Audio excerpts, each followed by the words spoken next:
हिंदी जानी घंटा को मिलूची 5000 टंका। मार्क जुकरबर्ग देउचंती एही टंका। आजिर डिजिटल जुगरे एआई सबुठारु बड़ रेस पालटि जाइछि। एहारी भितरे मेटा बड़ गेम करबाकू जाउछि। एक रिपोर्ट अनुसार जुकरबर्ग कंपानी भारत भली देश पई स्थानीय संस्कृति एवं भाषा सहित जड़ित चैटबॉट तैयारी करिबा पई प्रति घंटा को $55 देउछि, जहाँ भारतीय टंकारे प्राय 5000 टंका। कंपानी एपरी लोकों को चाहूची जो मानकर स्टोरी टेलिंग, कैरेक्टर क्रिएशन एवं प्रॉम्प्ट इंजीनियरिंग रे अति कम रे 6 वर्षर अभिज्ञता थिबो एवं सेमाने हिंदी, इंडोनेशिया, स्पानिश किंबा पोर्तुगीज भली भाषा रे पारंगम थिबे।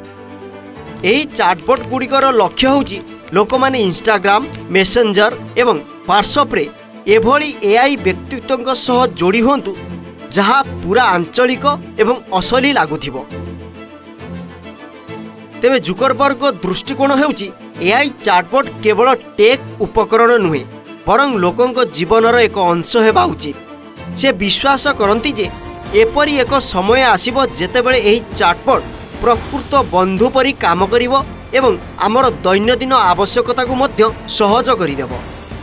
भारत में कोटी कोटी इंस्टाग्राम एवं व्हाट्सएप यूजर अछंती। एपरी परिस्थिति रे हिंदी चैटबॉट लॉन्च करिबा मेटा को बहुत लाभ होई पारे।